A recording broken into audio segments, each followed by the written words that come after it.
All right, welcome back to Gamers8. We've got another Bobby Dazzler on the way for you, and it is going to be Reynor going up against ShoWTimE here. Stop laughing at me for this next series. My name is Kalaris. There he is. He was laughing at me before.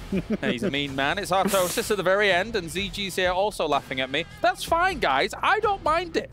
But this is no laughing matter between these two players going up against one another, because you don't want to be going down 1-2 like we just witnessed here, unfortunately, for Hero ZG. So Reynor going up against ShoWTimE. What are your thoughts? Yes, Reynor versus ShoWTimE. It's going to be very tough for ShoWTimE, I think is what we're going to be talking about, right? But there was some confidence boost, I suppose, for the Protoss overall, is what I'm trying to get at, where they actually have some leaders of the race in the tournament so far, thanks to, well, Classic, really. Yeah. So, I mean, usually this would be the toughest matchup for ShoWTimE, but if he can actually take some inspiration and study and do whatever he can in like the 12-hour period he has, then maybe there's some hope. Maybe. Artie? Yeah, honestly, I gotta say, I don't see it. Like, to take your style as ShoWTimE that you've used forever, this more kind of defensive style, look at the way that the Korean Protosses are playing, which is really different from the way that you play, and be able to integrate that in those 12 hours to try to take out one of the top 3 Zergs in the world. That's hard for me to see being something that could work, something that ShoWTimE could pull off here, or would even attempt to pull off. So, like, I'm definitely favoring Reynor for this match. If there's any solace that maybe ShoWTimE can take in the potential of actually being victorious here, I mean, recently, record has been quite in Reynor's favor, but a lot of those series are close. Yeah. And then even recently online, he actually did beat him, did ShoWTimE against Reynor, but again, kind of a close series. Yeah, I was going to say, like, 2 things. One, ShoWTimE's usual style of play has worked out okay. It just, you know, matter of the day, I suppose. But the other thing is that ShoWTimE has been once again trying to not reinvent himself, but trying to incorporate all of their styles into his play. I think he does this just every so often. We'll get used to the style of play that he does, and then every so often on online cups for like a month will be like a super cheeser even. That happened like I think earlier this year. So I think he has some ability to mix in some of the things we have seen from the Korean Protosses. Certainly he does study them, but of course like it's not going to happen within 12 hours that he's going to master it. So you can't really look at that. But with the confidence of a win very recently against Reynor, I mean, if ShoWTimE is feeling good, then I believe in his chances. Yeah, no, it's an acute look at how ShoWTimE kind of the ebbs and flows of his career and his path and how he actually adapts himself here, Artosis, because as ZG is pointing out, generally we know ShoWTimE as actually just truly Demour, and he really lives up to the name. Like, he'll play into that late game and try and go for it, but as ZG says, he does sometimes have these periods where he mixes in a bit more aggression and he keeps their opponents on his toes, but it's never really felt like his true strength to be that aggressive, right?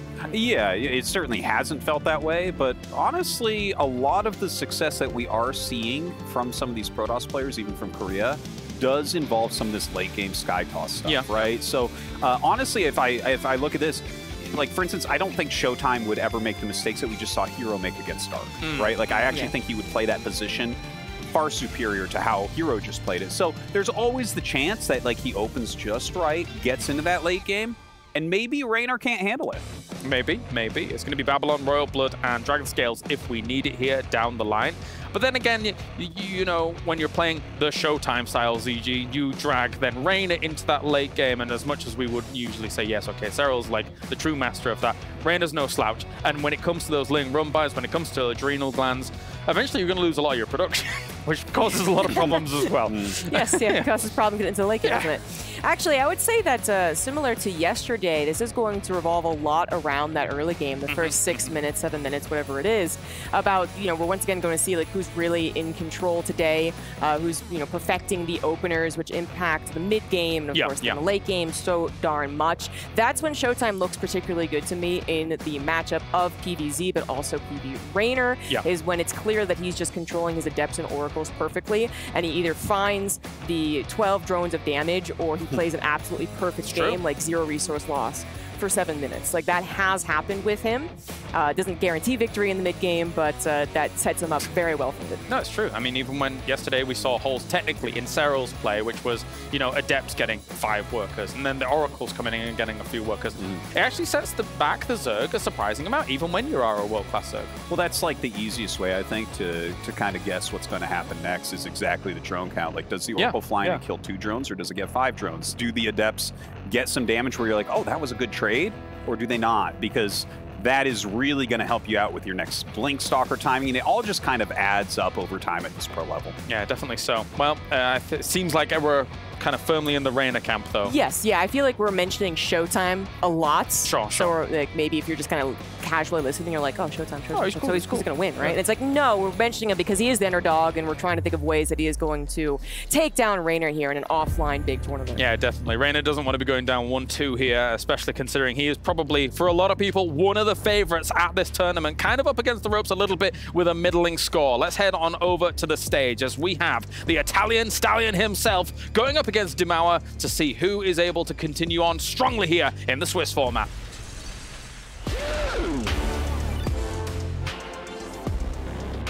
We heard you like ZVP, so we got you some ZVP to go with some ZVP and a little bit more ZVP as the day continues.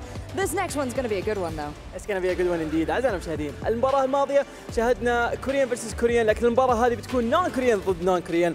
عندنا اليوم مباراة جدا مميزة، بتكون مختلفة عن اللي شاهدناه في الجيم الأول، لا من ناحية الستايل، لا من ناحية اللاعبين، لا من ناحية الريجنز، كل شيء مختلف. Yeah, both these players are 1-1 right now, so a little bit of a big deal. مرة بيكون مهم الجيم هذا أعزائنا المشاهدين، لأنه كل الفريقين أو كل اللاعبين اللي بيجون معنا الآن على المسرح اثنينهم نتائجهم 1-1، فازوا جيم خسروا جيم، فهذه فرصتهم الآن انهم يعوضون، لأنه خلاص ما عندهم فرص كثيرة انهم يجمعون النقاط الكافية يتعدون الجروب ستيج. I do believe our players are ready, so let's bring the first one out. Let's do it.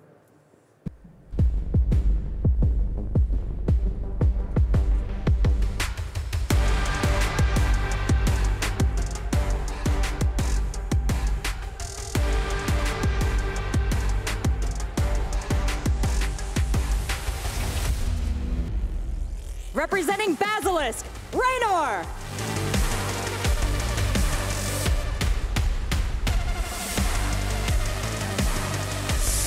Reynor went 0-2 to Classic early on in the tournament. Classic, our Protoss taking out Zerg, but he won back 2-0 over Oliveira, our current world champion, after IEM Katowice.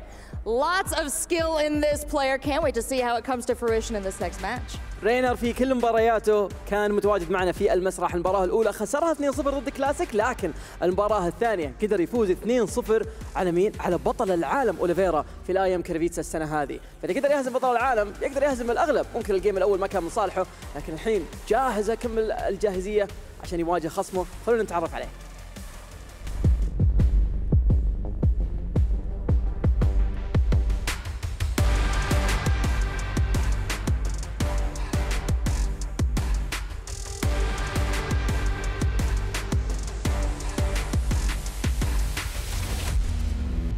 ممثل لفريق بيج ShoWTimE.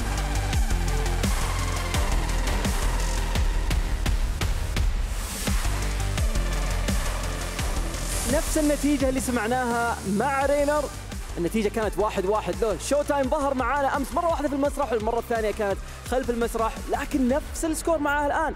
ويحاول انه يجيب اكبر عدد ممكن من الفوزات عشان يقدر يضمن التاهل ايضا، لكن خصمه من افضل اللاعبين على انحاء العالم، فالوضع مره متوتر بالنسبه له، لكن هو جاهز لهذه المباراه.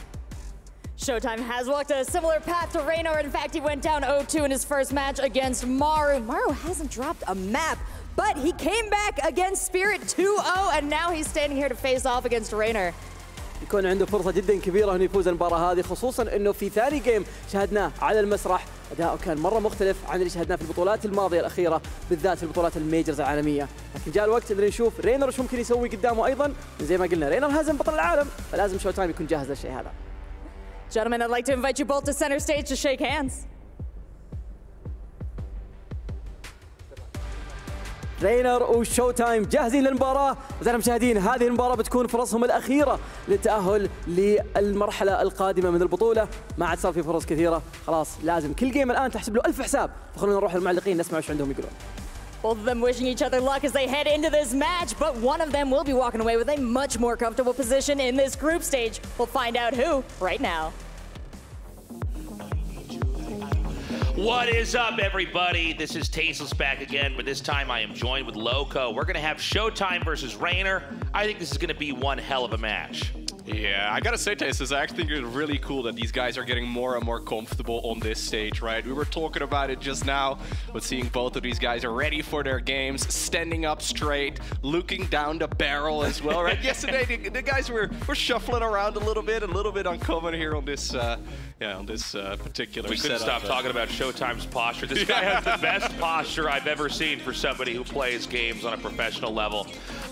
Look, I think this is going to be a really interesting match. I do think there's a clear favorite. I think Reynor has shown to be in very good form. That being said, I think both these guys are going to be absolutely comfortable trying to do whatever they have to do.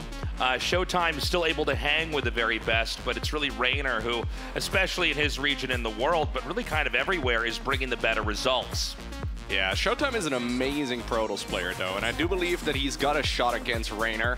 It's just that Reynor has been looking incredibly good over the last couple of weeks once again. I mean, we talked about it a little bit, maybe half a year or so ago. He wasn't feeling as comfortable, but right now he's looking like he's on absolute fire. And ShoWTimE, he's always looked very good, but is he Reynor levels of good, right? I think he's just barely not. Well, it does seem like Reynor has this way of playing the game where it's really hard to ever, like, get out on the map and do what you want to do as Protoss. He's got some of the best counterattack plays in the game, and we're going to find out if ShoWTimE is actually ready for that. Down here in the bottom right, speaking of which, it's our Protoss player, ShoWTimE. And his opponent here in the upper left, our Zerg in the blue, it is Reynor. You always see that flick of the wrist, that little wrist move. That does feel really good. To kind of turn your wrist like that as you do the last few stretches you can do before you finally go into the game and can't take your hands off the keyboard and mouse. Right off the bat, we've got a probe that's going to come in here and just deny the hatchery from being planted. And that's just going to force his drone to come down here and make that second hatchery of what would be the third. Lately, we've seen a lot of the top-level Zergs mess around with that extract-a-trick hatchery instead of the 16 supply one on the low ground. Reynor apparently not one of the players to really favor that. I know he did give it a try. Serral, for example, did end up doing that yesterday. I believe that was against Creator, and he must have done it against Hero as well.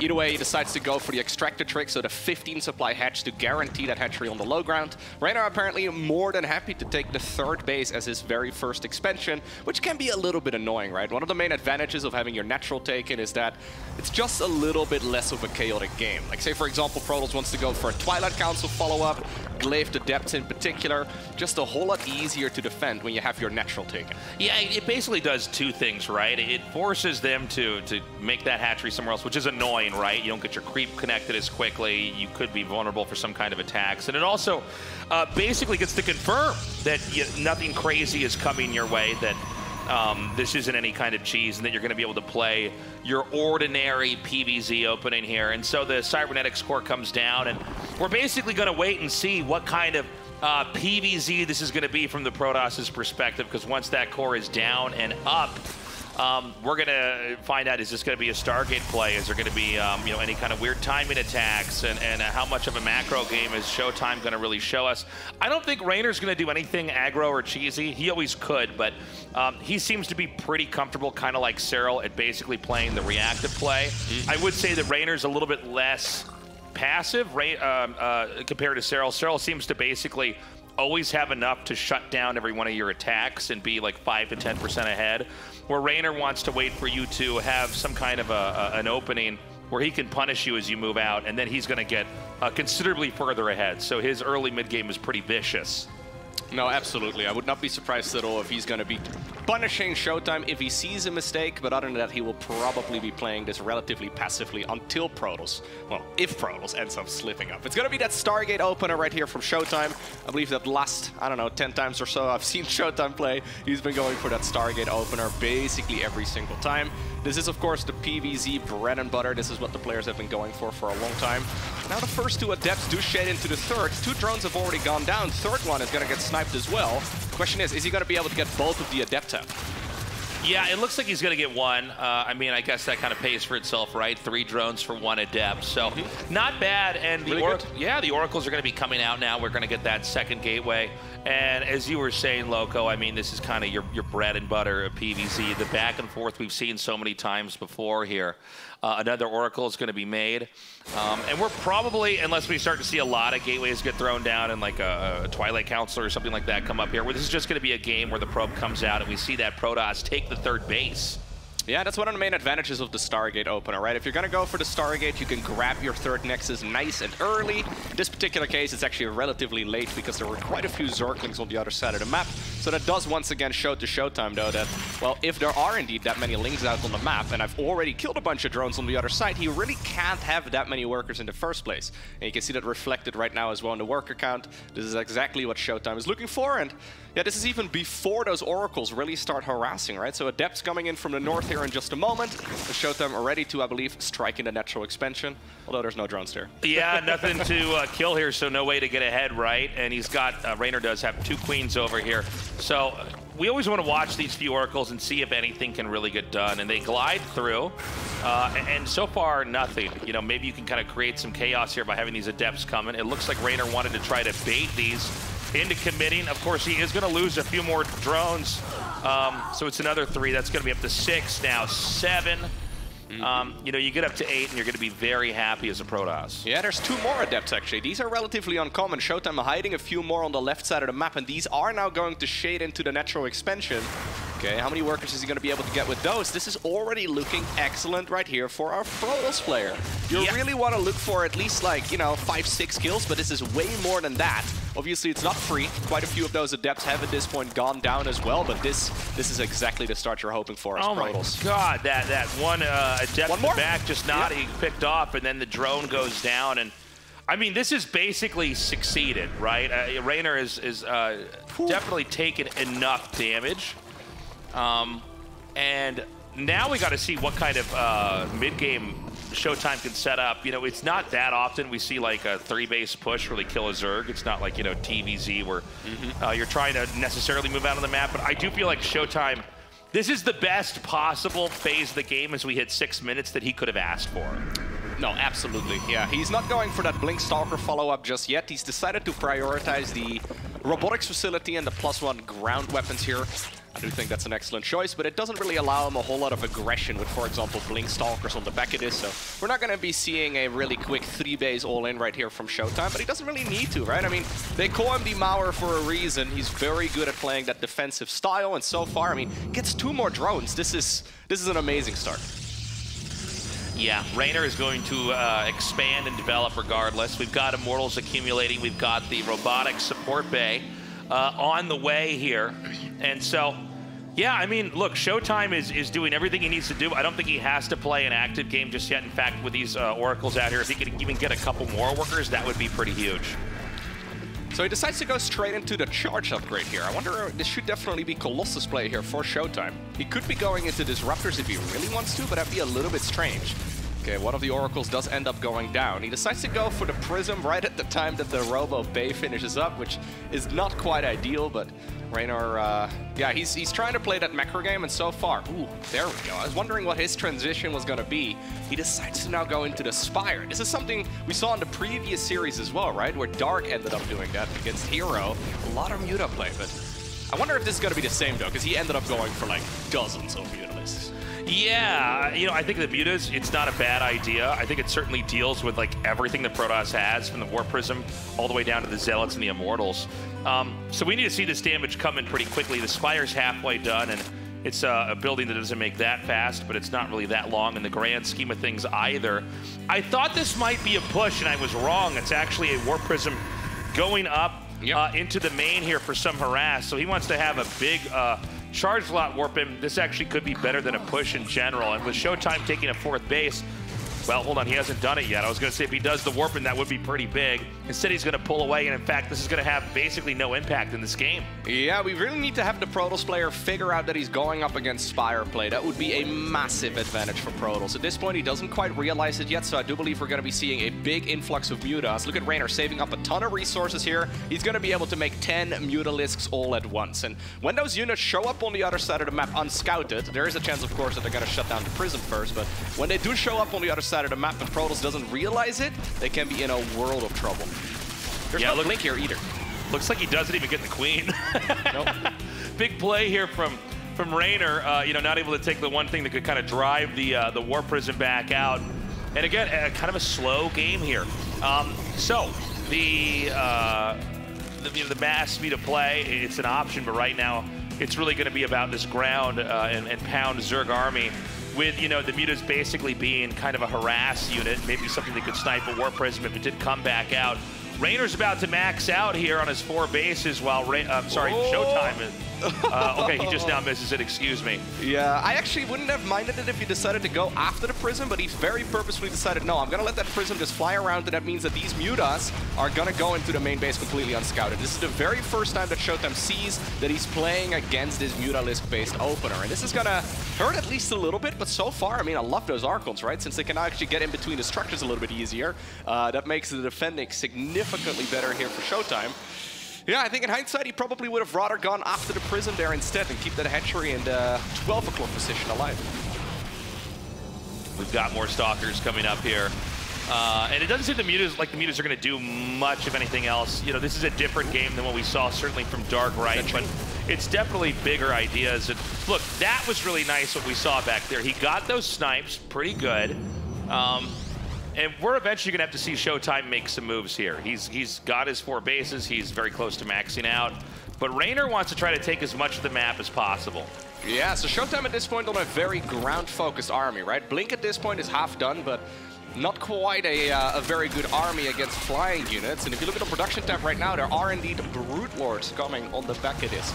If Reynor can get about, I don't know, 6, 7, 8 Brutes out in this particular game, that is going to shut down that army from a Protoss player very hard. So he's trying to buy a lot of time. Prism at this point is gone as well, so ShoWTimE is going to have to reproduce that if he wants to go for an attack.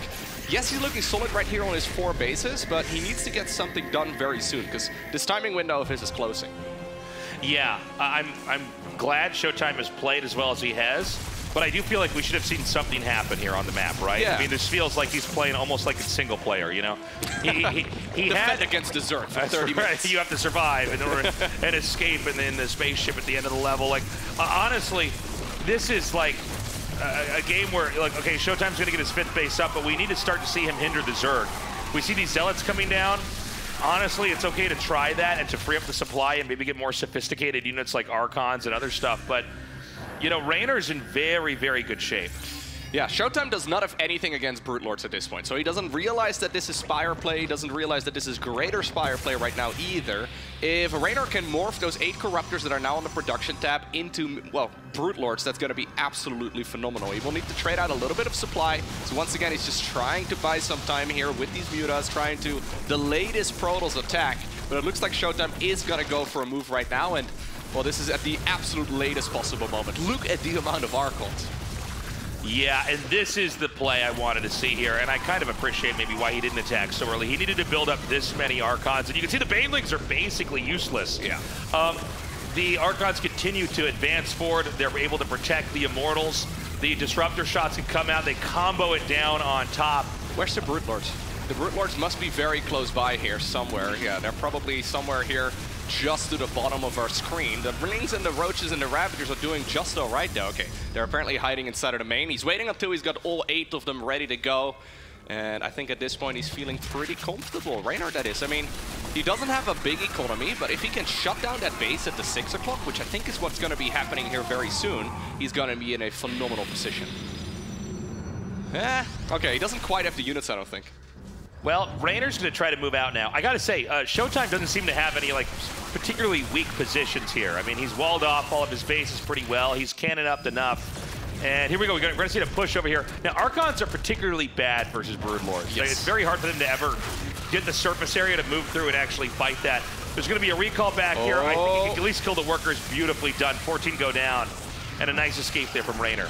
Yeah, if Reynor can shut down one of these bases, that would be absolutely amazing. He's making the assumption that his opponent is going to counter those Brute Lords with Stalkers, so he's making a ton of Zerglings right now to counter the potential of the Stalkers once again.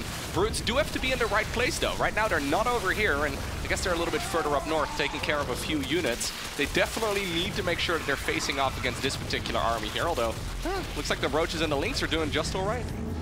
Yeah, so far so good. ShoWTime supply goes down a little bit, but you know, whenever you can get rid of the hive, this can create a lot of problems later on. I think he might actually have enough Lings that he saves it. We'll see if maybe that War Prism could come in there later on. But Reynor now beginning to push. Is this an overextension? He doesn't really have anything to kind of pair with this ground army. Yeah, ShoWTime has not actually made that Stalker response here whatsoever. He's decided to add on even more Archons. He's stuck there in his own third base. So this base here at the 6 o'clock position is going to go down. Prism flies into a Spore Crawler in the picture-in-picture, but he does manage to keep that one alive, but just barely. I think what ShoWTime is doing here is just a full-on counterattack, and I think that is indeed the right call, because he's going to have a lot of problems here. It does seem like Reynor's set himself up to be pretty comfortable here in the endgame. He flattens that base out. He's going to use those Banelings to come in there and break the third. And he's already basically prepared. In fact, ShoWTime gets cold feet, I think wisely so, backs up. He's no counter against the Brute Lords, right? So he doesn't really have anything to shut those units down. And he's also not really making anything that can be really good against it. I mean, Reynor is prepared to deal with this, but I honestly wouldn't even mind seeing him double down on the Brute Lords at this point. If Protoss is not really respecting the Brutes, you may as well add a couple more. Yeah, we see the Warp Prism coming over here onto the side. Is he going to be able to warp anything in and get some closure on this hive that was never actually picked off? Oh, nope, it's not going to happen. Parasitic Bomb into an abduction. Reynor manages to keep that one alive, and I think he's now the one who gets to roam the map exclusively. Yeah.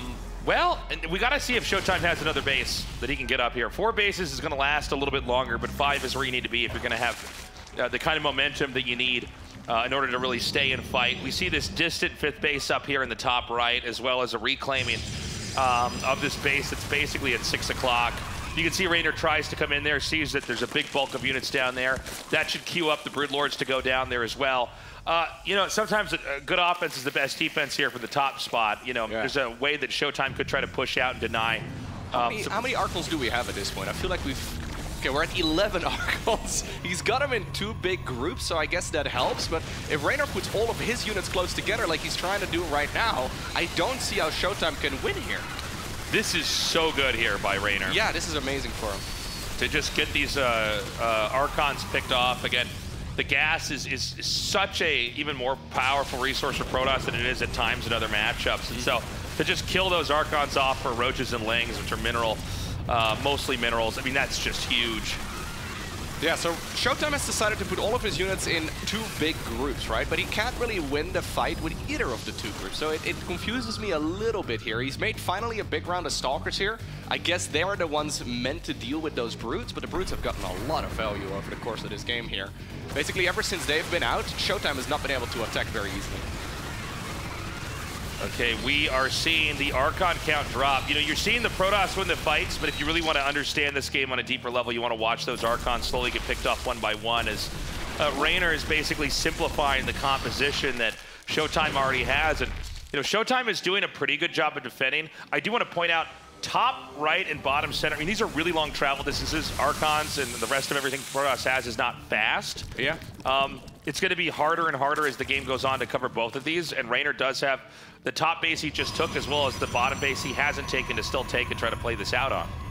The patience right here from ShoWTime, though, I'm very impressed. Like, he really wanted to make sure he had all of these bases up and running before he made the transition towards Skytools. So now, apparently, since he's feeling pretty comfortable, he just took care of a large chunk of the Zerg's army. Now, apparently, is the time where he decides to go for the additional Stargates, and he's going into the Fleet Beacon as well. This is right around the same time that Reynor is finishing up his Lurker tech. Now, Lurker Brute Lord is really powerful. It's very good against a ground-based army, but ShoWTime is not going to be sitting around on a ground-based army for much longer. Okay, ShoWTime looking for an opening. He's not going to find any down there. We've got the probes being transferred over here to this base. Once more. Oh, 10 go down. That was a very painful situation right there for ShoWTimE, but at this point he can remake those workers relatively easily. Reynor just simply rallying them around, right? Sending a bunch to the top right, sending a bunch to that 6 o'clock position as well. And apparently he's trying to grab some over at what was previously the 3rd. Okay, well 15 probes for like 8 or so Banes. Probably not the end of the world, right, for ShoWTimE. Yeah, the Lings are going to be able to just wipe this base out unless we've got a recall available. I'm not even sure if we do. I think actually you can kill the Nexus before any recall could even do anything. This is really bad. All right, he was fast enough, even though I think he maybe could have committed that down. I'm not sure. Yeah, maybe. But hey, at least he pulls the army back. Carriers are coming right now, though. Reynor has already got himself the +2 flyer attacks finishing up as well, so Corruptors may very well be needed. So he finally gets Lurkers out, right? So I find it's an interesting transition to go from Brood Lords into the Lurkers. It's something we've been seeing more and more over the last few months. Like, in my mind, they kind of fulfill a similar role. You know, like they're both very anti-ground focused. So, yeah, it's a powerful army, especially if Protoss is very ground focused. But you can see a lot of production tab. Now, that is a mistake right there. A lot of Lings getting in. But you can see a lot of production tab. This is a full SkyTools transition. And now Reynor also scouts that. Yeah, he's going to get these pylons. That's going to be a big interruption there for all of that tech. He sees another Stargate over here into the main. And there's a big attack over here in the north. I don't know what exactly is here to defend. It's going to be a lot of Lurkers, and this is going to be very hard to interact with here from the Protoss. I mean, you've got Disruptors, but how many shots do you need to take this out? And already the Disruptor's been picked off. Yeah, there's a lot more Lurkers right here on the left side as well. So you can send your ground units in, but it's going to be really difficult to break through this. Although the Archons right now are coming in from the bottom. Okay, looks like ShoWTimE will be able to... Oh, he ran out of detection? Okay, I was going to say he must have another Revelation available. That was a little bit sloppy right there by the German Protoss, probably distracted with more Zerglings in his natural. Yeah, you know, Reynor's really starting to make ShoWTimE bleed. We're seeing ShoWTimE survive, but that doesn't mean that he can recover. There's been still Lings doing damage in the main. A lot of probes have already been killed off. The upper right is in a little bit of trouble as well here. He's just going to gun down this one pylon, and from there, the workers are going to fall. The Nexus could fall as well. Reynor about to get maxed out once more, but ShoWTimE in a lot of trouble. Yeah, Reynor a little bit faster, a little bit cleaner here overall. ShoWTimE was doing a phenomenal job earlier, though, securing all of these expansions, and I really like the position he was in a couple of minutes ago, but right now, okay, well, this may very well be the beginning of something here, but right now it looks like Reynor has got his number. How many carriers are we on? Just the 2? Oh my god, yeah, just the 2. Yeah, just 2. I mean, you know, killing those pylons, I guess he never recovered. Look at that. I mean, this is one of the things about playing against the harass style that Reynor is so good at, is that he creates enough fires that sometimes 1 or 2 don't get put out. Yeah, Reynor actually has like 18 Corruptors now. This could actually get a little bit awkward. Obviously, he can morph them into Brood Lords if he really needs to, but he definitely is overmaking Corruptors, assuming that his opponent has got a lot more carriers than he needs. Yeah, a bit of an overcorrection there from him for sure.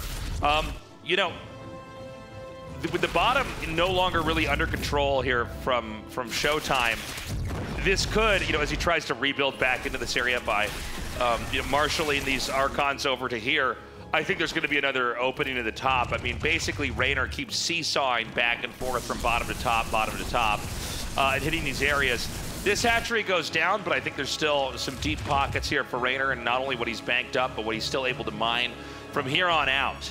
ShoWTimE, by the way, must not have looked at his natural here in minutes, because he's got 2 carriers there that he has spent money on, but he's not actually getting them finished here anytime soon, right? He needs a pylon repowering this. Okay, now he finally does indeed start that back up, but now the Corruptors are going to town up north. That's a nice abduction there, and more Zerglings stream in. I feel like this is a theme lately, man, where we have a lot of Protoss players without units in hold position in a natural. Yeah, you know, you need to have maybe some unit that's just committed to be the doorman for the entrance, because the number of headaches that a couple of Lings can create, and I mean, it costs Zerg basically nothing to send Lings over here, and the fact that it can, you know, completely disrupt your infrastructure is so big.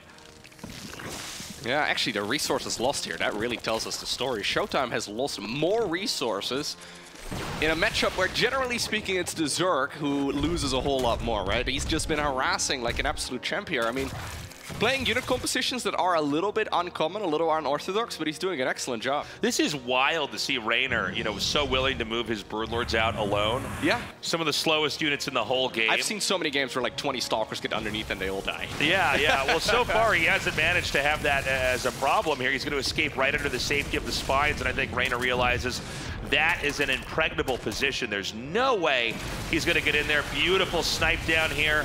And again, it's that harass. Reynor comes in, he gets the kill, he runs back out. It's these guerrilla attacks over and over that are so hard for ShoWTimE to deal with. Yeah, ultimately though, ShoWTimE's army here is absolutely massive. Yes, he's been, well, pushed and punched a whole lot, but he has got a very scary army. He's, for all intents and purposes, maxed out right now. And if he can get a good engagement, I do believe there's a chance for him, but he needs to commit. This is actually really good though. Getting all of those evos in the natural, that +3 is going to get denied as well.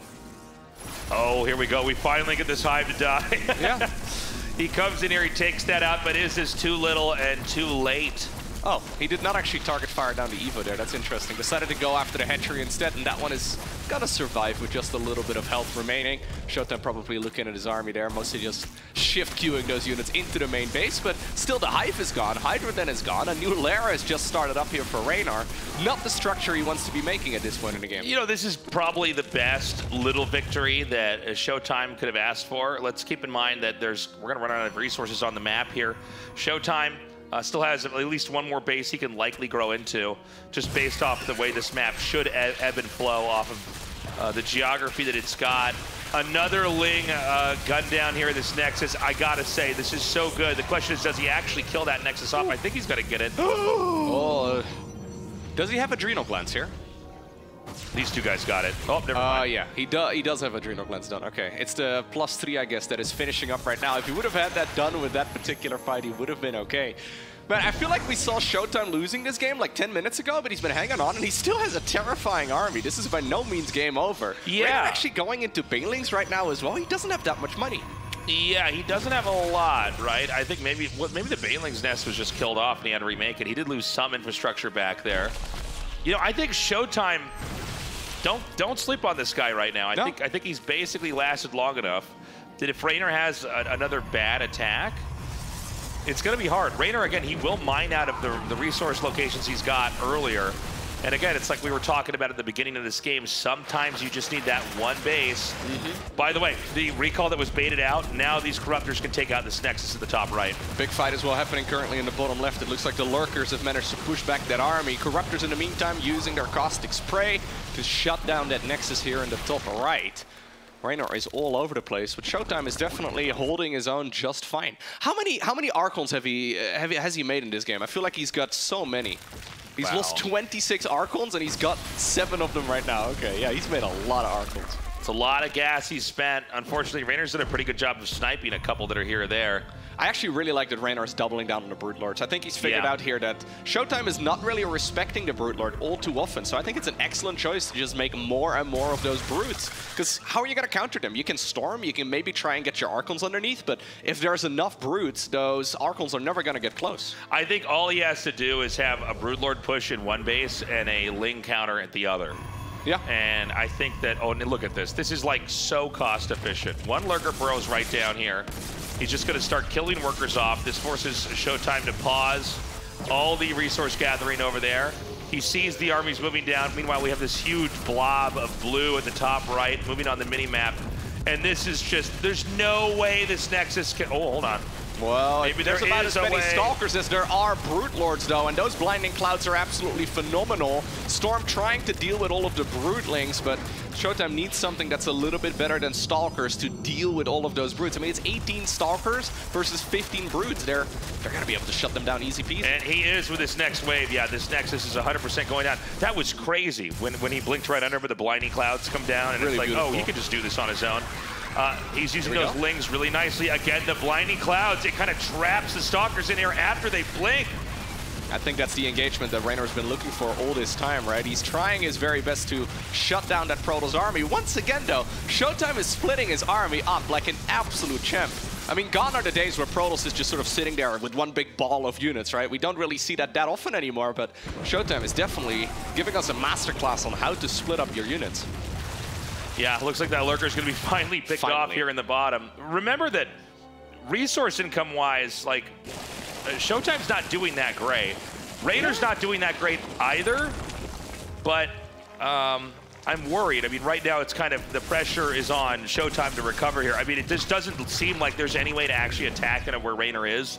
and do any damage. That's kind of the price you pay when you go for Mass Archon. I feel like that's been the case for the last 15 minutes, though. For some reason, we're still in here. He's been finding angles this entire time and making some pretty darn good trades as well.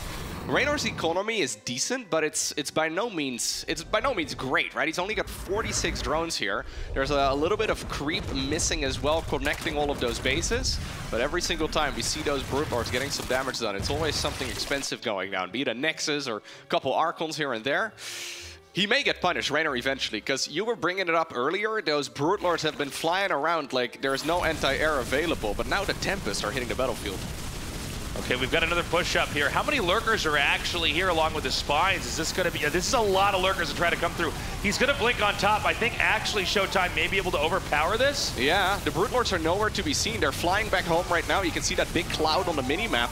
24 additional drones have just gone down. ShoWTimE takes a banger of an engagement. He needs enough detection here. Looks like the Oracle will indeed provide the revelation that he needs. There are still some storms available. Now the Brute Lords, look at them, and they've been flying over here for the last minute and a half, but they are not showing up until basically after the engagement. What about the lurkers down south? Okay, they managed to escape as ShoWTimE recalled his units over there. So Reynor lost the base he was trying to recover to give him longevity. At the same time, this base isn't even being, it's not even an option right now. The one that we're seeing the Brood Lords push, he's basically getting to confirm over there. I think ShoWTimE has to basically try to hold on the bottom of the map. Yeah, he needs this base. Like, that's the only expansion he can really rely on.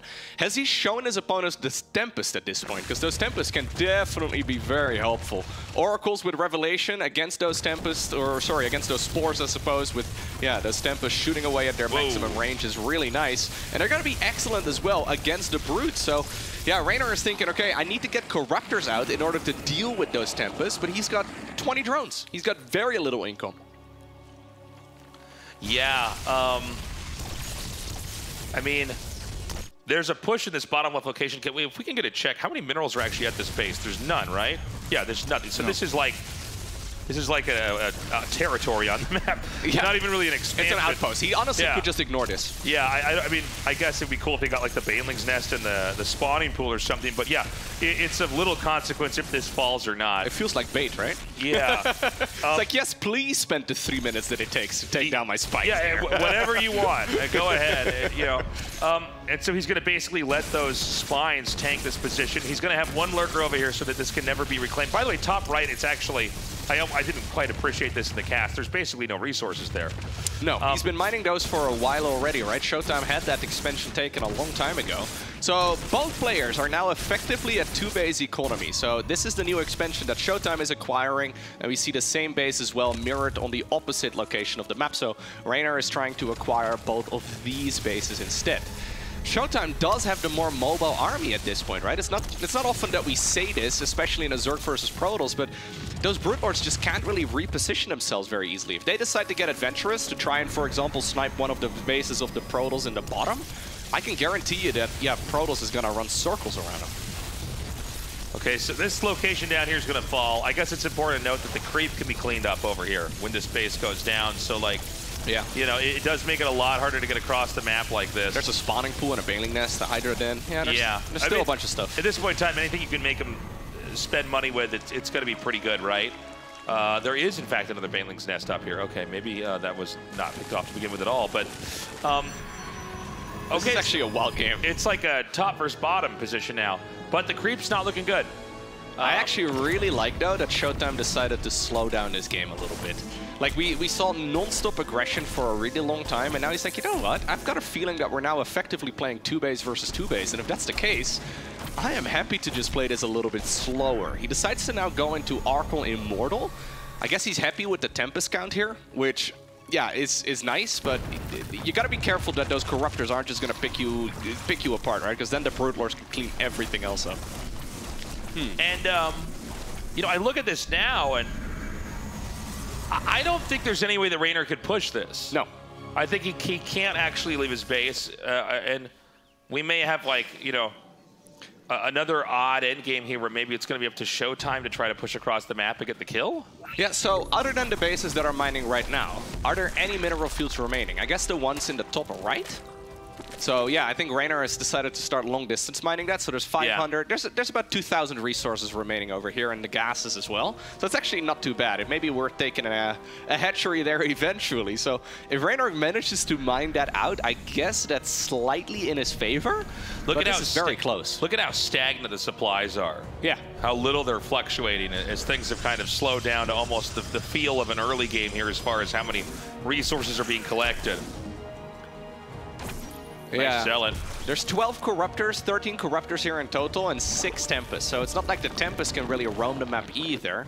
I think Reynor can probably start getting a little bit adventurous with those units if he wants to, but the thing is he doesn't know how much air-to-air there is available right now for ShoWTimE. So I wonder what ShoWTimE is going to be spending his new resources on right now, because he's got a load of Zealots. Okay, the Mama ship, I guess, is good overall, right? Yeah, I mean, that's always kind of the cherry on top, right? In the endgame army. It doesn't seem like Reynor has enough to do any counterattacks. Not that there's an opening for that now, but if I'm seeing this game correctly, and you know we've had this in the past at StarCraft where it's like just Broodlords turtling on top of stuff. Like the last few Spores and Spines trying to basically win a trade out. Yeah, the Tempests are going to feel great there, though. Yeah, that's very true. I think that's probably the game we're going to be getting here. It looks like there's enough Corruptors. He wants to try to overpower that and win the game from there.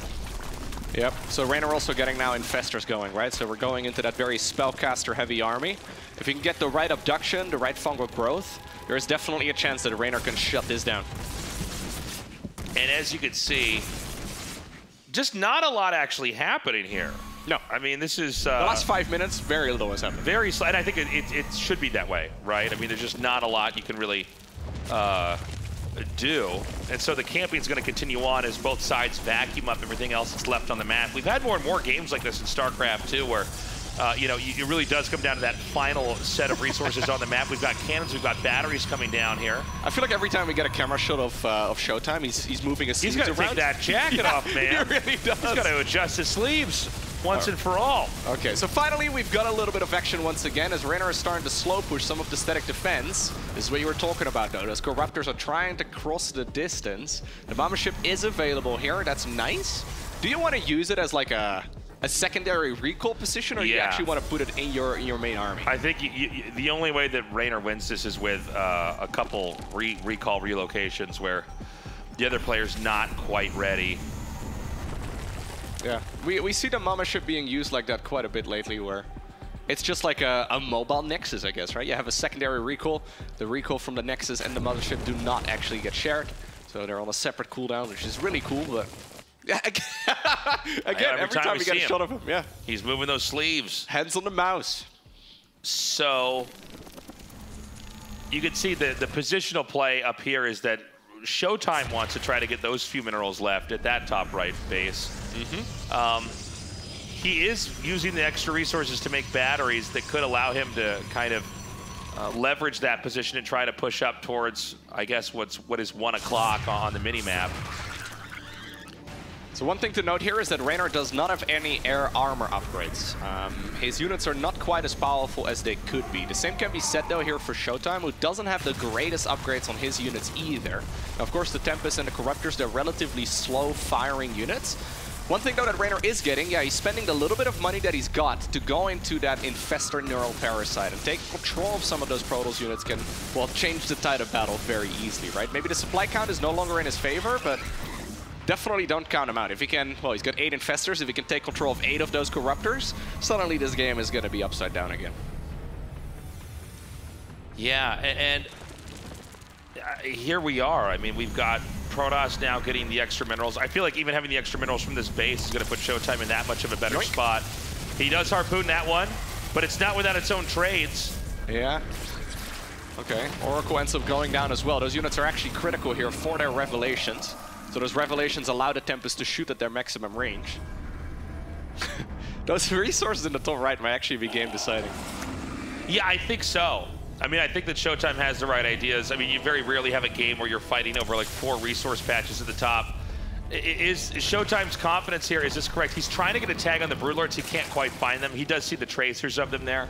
Anytime you can tag them like that, it's always easier to get the second tag and the one after that. An attack down here. Is this the right magic number? It's actually quite a lot of Zerg, isn't it? Yeah. Oh, once again, a bunch of the Corruptors here are taking damage. Not exactly sure if they managed to snipe anything themselves. Some of the probes are going to end up going down here, but I don't think ShoWTimE really cares that much about them. He's got a load of Zealots. He's been incredibly Zealot heavy for most of this game, I feel like. And yeah, even though it was Reynor going on the offensive there, trying to snipe that base at the bottom, I wonder right now if it's not just going to be ShoWTimE who can march into his opponent's natural. I mean, he's got so many Zealots here. I think going after the tech at this point would not be a bad idea. It's a lot of units here. Okay, the push is going to come back in here from the right. We see it moving in. And keep in mind, the way the minerals are shaped, you can basically kind of hover out in this area and start to shell the drones. This is an excellent angle right here for ShoWTimE. Yeah, I really like this space that he's controlling. I think he could definitely grab a couple more of those spores, but he's playing it slowly. This man has been neural parasited one too many times. He's been fumbled one too many times. He does not want to accidentally lose his units right here at Gamers8. This is not the moment to slip up like that, but this is definitely a good position right now for ShoWTimE, but it's not a game-winning one just yet. Let's not forget that, you know, while Zerg is usually pretty mobile on creep, they don't have anything like a recall, right? To move those Broodlords around. I agree. But, you know, he could send these Zealots out here, and this makes it a lot harder for the Zerg to deal with. I mean, eventually all the buildings are going to be disappeared on this side of the map. Yeah, we haven't seen any Nidus play yet. I wouldn't have minded that, to be honest. Like, Nidus in the main base right now could be kind of cool. Something we see quite a bit against Terran versus Zerg, where Zerg is suddenly showing up with a bunch of lurkers in the main base. But getting these structures, I mean, you brought up the Spire ages ago. It takes a while to rebuild. At the time, I believe you mentioned it wasn't the most expensive structure in the game, but right now, I mean, Reynor had to smash his piggy bank, and he apparently can barely afford another Spire. It's getting to the point where he really doesn't want to be forced to remake any of that infrastructure. He's been forced to remake a lot. Yeah, I mean, I think almost all the patches on the map are gone. Zerg doesn't have any weird patches anywhere, right? On the map here. Okay, I guess there's 2 there. These may come into play, guys, later on. We got to make sure we know. For all the attention that the top right's gotten, yeah, you know, if there's any other spots over there, because it looks like we're going to have this map mine out. Doesn't happen very often, even at this level, to have an entire map mine out, but we're getting to that point right now. Should ShoWTimE max out? Well, I think that's the inevitability, right? Instead, he will. And then he needs to figure out, you know, what kind of damage can he get done. Zerg is, I guess, going to try to advance up on this hill. By the way, every unit that we see killed off here is a big deal. ShoWTimE, by the way, deeper pockets here at 2.4K minerals, 1.2K gas. So, like, yeah, I think all we need to do... There you go. 1 Broodlord goes down. It can't be remade. And so I think we may be seeing Reynor basically with his one final play to try to win this. Like, if he keeps playing the way that he is right now, and he doesn't get a fungal growth or something along those lines, he is slowly gonna end up ShoWTimE keeps on sniping a lot of those units, right? Like, he is happy to use the Revelation there together with the Tempest to just shoot at whatever he can. And there's not really a whole lot of opportunity here for Reynor to punish this. Yeah, it's very tough for Reynor here. I mean, I can't say I blame the guy for not going down without a fight. Okay, here we go. Gets the mothership, gets the kill. How much does that cost again? It's not cheap. Well, not at this point in time, even like a Zealot that dies, I'm kind of like, all right, this is a big deal, you know? I think it's about 400 tasteless. No, the point in case is like you're going to run out of money here if you're not able to end this game. And getting that mothership, not bad, right? But again, we saw those Broodlords sniped earlier. Yeah. I mean... How many Corruptors are there in total at this point? 28. It's actually quite a lot. Yeah, like if Reynor gets the right, like if he can hit a fungal growth on those Tempests and then jump on top of it with, for example, Parasitic Bomb and the Corruptors, there's still definitely a chance for Reynor to get back. It's dangerous though. It almost requires ShoWTimE to make a mistake, right? Like it's very difficult for a Reynor to force a mistake like that. Look at once again a massive, I think, Zealot run by over here. Yeah, that's at I think 4th lair in this particular game. yeah, we got to get our lair punch card out here every time a layer is picked off. I can't believe how many times the layer's actually been remade. I want to point out, ShoWTimE should be careful, and I think he was with those Zealots, not to overextend and just throw those away, right? really, when you've spent all your minerals, it doesn't matter how much gas you have at all. You know, there's very little that you can do with just that. It's a small advantage, but it's an advantage that counts. ShoWTimE has just been mining a little bit more than his opponent over the course of the last 10 minutes. Let's make it 5 roaches. Okay, so apparently this is what we're spending our last money on. I don't see how the roaches are going to be able to achieve anything, to be honest. There's a lot of Archons and Immortals. There's a few Disruptors out as well. There's Storm available. Yeah, I guess it's like the best bang for your buck right now. I mean, some kind of supplementary unit. I always going to make Ravagers with it. Okay. Okay, that's a pretty sweet move right there by Reynor. Actually feedbacking all of the High Templar there, and he ends up sniping quite a few. That was expensive. Those are the moves that Reynor can make, right? But he can really only make them when ShoWTimE makes a mistake. Yeah, they're going to just chew through now, these batteries. The battery's not actually getting that much value, by the way. As you can see, ShoWTimE's going to back up. If Reynor would be able to take this, it would be wild. But again, look at the bank right now for ShoWTimE. How much more can he make? How perfectly can Reynor possibly trade here? Okay, Neural Parasites, once again an option. There is detection available, though, really nearby, and that's a nice Purification Nova. One of them ends up going down. Okay, well, most of the Infestors are still around, but this may just be the engagement that we're looking for. Hold up, these Neural Parasites are wild. The Corruptors can get into a position where the Archons can't quite touch him. He's trying his very best to storm all of these units down, but the Corruptors are getting on top of all of those Tempest. This is a difficult engagement to read. Keep in mind, though, that basically all of those Brute Lords, they can snipe the rest of the ground army if that's all that's left over. Yeah, there are some Ravagers back here, but they're not quite covering the Brutes. Wow. ShoWTimE actually plummets in supply. He really needs a remake. He's got a lot of money in the bank. He wants to continue fighting over here, but he's not actually reproducing anything. He's trying to get on top of all of these Brutes, and he knows that if they are gone, there's not a whole lot remaining anymore at that point for the Zerg. Only 2 Brutes at this point are down, and even though that looked a little bit dicey, I do believe that this is going to be a win right here for ShoWTimE in the end. Yeah, he's got a lot of units still available. He's got a lot of money in the bank. Not a lot of gas anymore, though, but yeah, what are you going to do with those Corruptors? Yeah, you know, you can realize, from Reynor's perspective, he doesn't know how much is in the bank right now for ShoWTimE. So, as the rest of the army is remade, GG is called, and man, that was an insane game. Oh my God. What in the world? Like, almost, I think, what, maybe 1 patch left on the map? Couple minerals there? I think there were like 500 minerals remaining in total. And that attack from Reynor was wild. Yeah. He was ahead in supply. He basically did the perfect attack, but ShoWTimE, due to real patience exhibited there, fought back, got enough of the extra minerals that, hey, guess what wins from here on out? The 11 Stalkers are warping after that. Yeah, Reynor was trying to force that engagement for a long time, and then he's like, yeah, I finally got it, but it is on top of like 7 shield batteries. Yeah. If that fight would have not happened on top of the static defense, which is obviously not something that ShoWTimE was gonna let happen that way, but I think it would have looked entirely different. What a game, though. I feel like when we first saw the Brute Lords hitting the battlefield and ShoWTimE had nothing to deal with the Brutes, I know this is like 45 minutes ago, okay? That's a while back, but this game really looked like it was heavily in favor of the Zerg.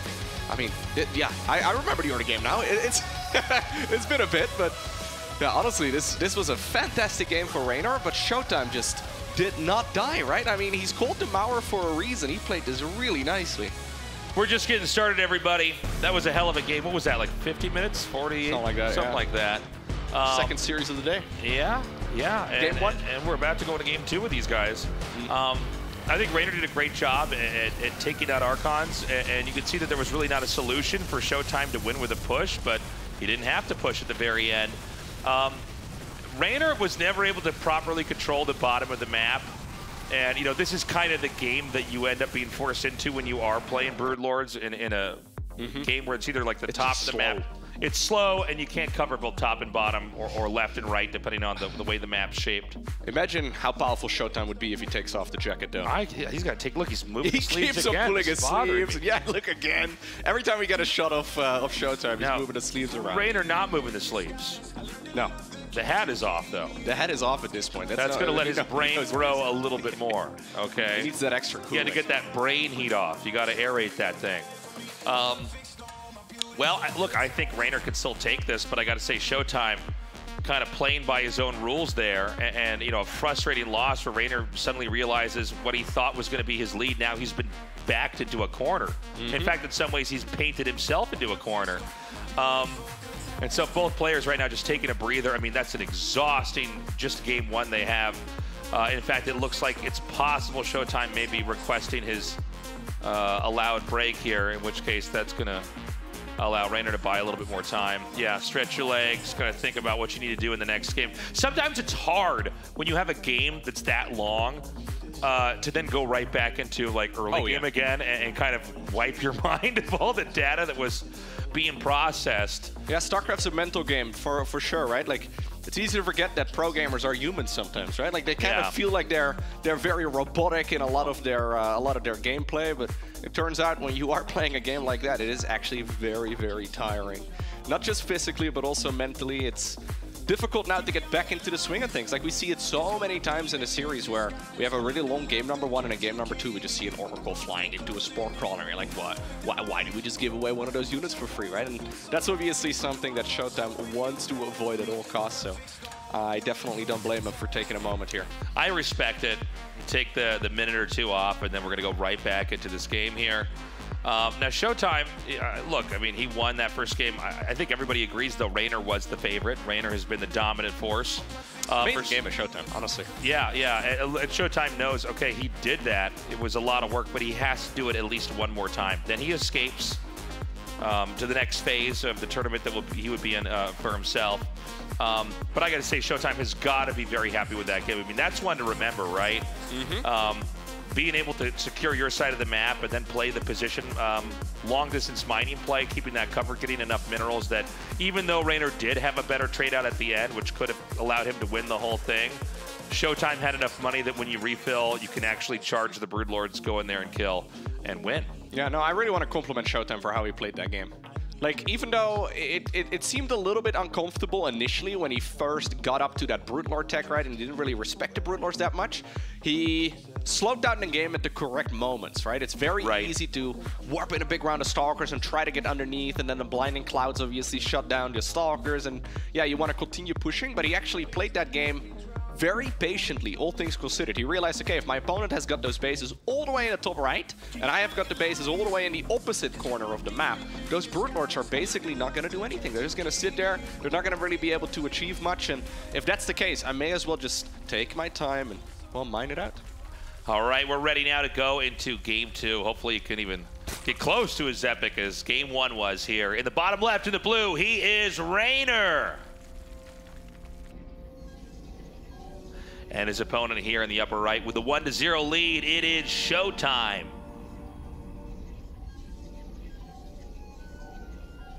Yeah, amazing game right there by both of these guys. Reynor probably not all too happy with that one because it really did feel like it slipped out of his fingers here. But anyways, we're going to be taking this game to Royal Blood. And apparently we're once again more than happy to get that natural expansion blocked to go for the third base first.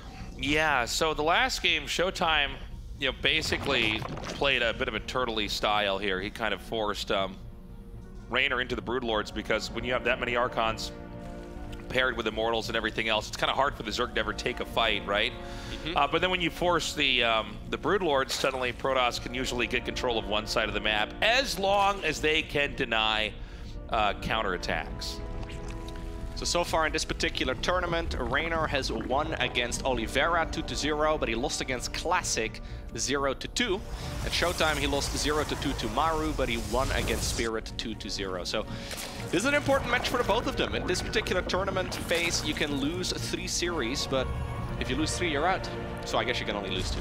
It's important though that you win as many games as possible, and yeah, this is one of those matchups where I feel like a lot of people would be favoring Reynor, but ShoWTimE is showing us that he is not somebody to count out. But that, you know, the death rattle of Reynor there at the end, where he did do the dive in with the Infestors and the Corruptors came in. I mean, that was sick. It looked so dangerous as well. I was like, wait a second, did he just still get that done? Yeah, he neural parasited all the right units, got the kills on all the carriers, but then it was like, uh-oh. Yeah. Because again, from his perspective, you don't know how much money ShoWTimE has, right? You have to try your best to just play this out as best you can. Yeah, you guys can't see it, but Tasteless got up out of his chair to put his nose against the monitor that we're casting from here. I started kissing the monitor. I'm like, this game is so good, Loco. How many Corruptors are there still around? Did he just kill all the Tempest? So in this game, we have more Lings being made here. How many more are actually going to be hatching? It's okay to get some, but you know, the more you see, the more you realize, okay, there might be some kind of aggressive play coming out of here, and I don't see any drones here just yet. Nah. We'll probably see the Adepts harassing here on the left side as well. They'll be grouping up together. I'm assuming we'll see some Oracle harassment here in just a little bit. Yeah, both sides here. It was interesting to see in that little break that we had, like, you know, the head rubbing, the hats coming off, ShoWTimE standing up. Like, man, you know, we're just getting started, guys. This is like the third game of the day here in game 1 in this best of 3, and already it's been epic. Yeah, no, amazing series here so far. I wonder if both players, though, are happy to play a long game like that again, right? I feel like this is one of those scenarios where that is the one thing you want to avoid at all costs, because it's going to get very exhausting. 2 drones here going down so far, but this time around it's going to come at the cost of 2 of the Adepts as well. So yeah, in the previous game we saw a similar amount of kills, but then 1 of the Adepts going down. This is already a little bit smoother right here for Reynor. Yeah, it was a very nice early game that we had with those Adepts coming out and doing the damage that they did. This game, it doesn't seem to be so far, you know, not so great, I guess. So the droning up continues on. We have that second Oracle coming out here. And this is a great snipe. Little split right here on the Zergling. So he assumed that all of the links were in one big ball, activated the pulsar beam, and then a couple of the links showed up from the left to try and snipe that probe that was heading on over to the third. And now ShoWTimE's, Nexus has actually been delayed by like 20 seconds. Yeah, I mean, this is the way you want to do it, right? If you could just use those little tactics to sandbag the ideal version of the build order where everything hits every, you know, timing mark. You know, these things do add up. Every little thing that happens early on in a game of StarCraft ripples through into the later part of the game. And so, you know, getting that probe and denying that Nexus by a little bit does cause that Nexus to kick in a lot later. On Reynor's side of the map, he's just continuing to power up, continuing to drone. Let's not forget that ShoWTimE didn't get that much done with the 2 Adepts that were sent out earlier. He's got 2 more Adepts on the map, along with these 2 Oracles. He is starting to get some real work done with these 2. Yeah, you don't want to lose any Oracles here, though. But yeah, if there's no defense available at the third, don't mind if you just grab a couple more drones. There are a few Adepts hiding as well on the left side of the map, but 6 drones for practically free. That is exactly the type of harassment we want to see. Now Reynor is going to be facing off against 2 more Adepts as well, as the Oracles are making their way towards what will probably be the natural here. Mostly just trying to create a little bit of a distraction, although those units probably should back off at least a little bit. Yeah, looks like this Adept's going to go down. I like the position of this one here. It's always a little bit more difficult to kill off. We have another push coming in over here. It looks like the Queens do deny the Oracle, but these 2 Adepts can then try to target this down. We're going to start targeting the Queens themselves. 2 have already fallen here. The first Oracle here in front is out of energy. So that is a little bit unfortunate. He probably wanted to grab the last one as well. In total, though, how many workers ended up going down here? It must have been quite significant. Yeah, that's 13. A lot. Yeah. That's pretty good for ShoWTimE. I actually thought he killed the second Queen as well, but that was my bad. Okay. No, he got the first one. Yeah, the other one was just a little bit out of range. Running out of energy on that very first Oracle, a bit ahead of time, not quite ideal. We've got the +1 melee here fired up nice and early for Reynor, and now he's also transitioning towards the lair. So it's once again a robo facility here before the Twilight Council. He's decided to go into the +1 ground weapons again together with the robo bay. So this follow-up right here from ShoWTimE, very reminiscent of game number 1. Well, as the game continues to develop here, I will say I'm very happy to see how much damage ShoWTimE has done. Big link interruption, by the way, over here. We've seen this formation here where the gateways grow in popularity kind of all over the world, where this kind of 4-gate or 3-gate wall, depending on the map, to kind of seal this area off so you don't have to deal with the headache of banelings coming in and trying to kill all of your workers. But yeah, ShoWTimE has been developing in a pretty healthy fashion. He does have the Warp Prism coming. We kind of talked in the last game like maybe this is going to tee up the push, but in fact it was for harass. The Spire starts, Reynor beat me to it. I was going to say, is the Spire identical? Yeah, it's the same game. The question is, how is ShoWTimE going to behave right at the start of it? This is basically identical to what we saw in game number 1, just on a different map with a little bit more damage done by the Zerg overall, but certainly not a bad position right here for ShoWTimE. Last game he did not see the Mutas, so the Mutas showed up. His crisis management was actually really good. He showed up with the Mutas completely unscouted. I would love to see ShoWTimE trying to get a tag of that, but usually, yeah, it's usually hanging out in a natural or a corner of the main base. It's difficult for Protoss to scout all of it. Once again, we've got the Infestation Pit on the production tab too, so I believe that this is going to be a round of Mutas right here for Reynor, and then a transition away from it right away. I mean, we had that series between Dark and Hero earlier where, well, Dark decided to go about, I want to say 100 Mutas or so, right? He made a lot of Mutas, then eventually a lot of Corruptors. I don't think that's what we're going to be seeing from Reynor. Probably not this time. You know, he has such a different approach to the game there from someone like Dark, although I do think sometimes the way Dark plays, it seems to make so much sense, or it seems so obvious the way that he does it, you know. So that Spire's done now. We're waiting to see, you know, in the production tab, you know, Mutas, of course, but then how many? Because, you know, last game, I think he got like 7 or 9, somewhere in between that, and then kind of roamed. Yep, and I think he's going to do the same thing again as well here. The one advantage, of course, is that you can also use them against the Prism, just like what we saw in the previous game. Prism is going to head on down here at the bottom, and it's going to kill a couple drones. Wouldn't be surprised if the Mutas are not going to be sent straight across this time around, but they will be taking care of that Prism first. Well, it looks like the final Zealots are picked off, and these Mutas could just pin this back here. I don't know if he's going to be able to save this in any way, and so... But now it's a Phoenix follow-up, though. That's kind of interesting here for ShoWTimE. So I don't think he made Phoenixes at all in the previous game, did he? I don't feel like he did. No, I think he just defended it with a bunch of Archons, and then he eventually got Blink going, but... Yeah, you know, but Phoenix is a totally appropriate way to play this. If Phoenixes does kind of make it a little bit harder to just go for mass Muta, not that that's what we have here. It seems like Reynor always has a specific number of Mutas he wants to make, and then he just stops. Straight into Vipers, and once again, a Greater Spire. Okay. So this is really pretty much the same game, which is funny because this is a strategy we really don't see that often from either player. Yeah. This is kind of cool to see, actually. And you can see with the Phoenixes, I mean, the Mutas can't really do anything. They can try to, like, fake them out and, like, try to move back in and get those kills.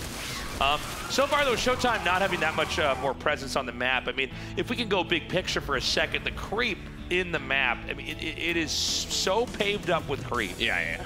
He's just painting all of it. So what do you think Reynor changes in this particular game compared to the previous one? Because he's playing the exact same game once again, right? So he must have something in mind here, where in the previous game, okay, it didn't quite go according to plan. I'm going to go ahead and change something. What do you think it is? Well, you know, I think a lot of the last map did come down to the map itself. I feel like this is a little bit of an easier map for a Zerg to try to grow and control on when compared to the one before. Yeah, it's difficult for Protoss here to take a 5th as well, right? Yeah, and certainly a 6th after that. And so, you know, you get the split map games. It's just kind of hard to imagine it working. Looks That's like a lot of baits, by the way. Yeah, he would ideally like to see if he could get in there and actually connect that with something. He does bait out the stasis wards here. Deviation as well here from ShoWTimE compared to the previous one, where he's going into the second Stargate and the Fleet Beacon much sooner. The one Muta in the picture-in-picture. Love to see that guy. Nice harpooning there, takes that Disruptor out immediately. And I'm kind of surprised to see the Protoss go this far. Okay, he is going to pull back. Meanwhile, these harasses with the Zealots, I mean, it's just not really doing anything. And yeah, I guess the strategy right here from Reynor is to almost like soft contain the opponent right on 4 bases. So he's got control over the bases on the 3 o'clock and then also the one in the top left. So it's difficult here for ShoWTimE to actually expand away from this. I mean, you already mentioned the creep spread. It's looking absolutely ridiculous. Reynor at this point is probably covered like, what, 80% of the map? Maybe a little less, but a very significant portion of it. Yeah, and you know, it's okay that ShoWTimE's been passive, but it's undeniable that he has a lot of work ahead. You know, he is, there's so much creep, and there's so many bases that Reynor could be taking shortly here. You can see Reynor is dead set on making this better and better for him as we go on. There's so many bases. Are we rolling a bunch of Banelings into Archons? That's not usually the unit you choose for here, but Reynor has got so many units on the back of this as well. Nice little bit of pickup micro there by ShoWTimE. That was super expensive, though, here by Reynor. Like, he ended up losing so many units. Well, you know, it's one of those moments, like, if it works, you look like a genius, and if it doesn't work, you look like a fool.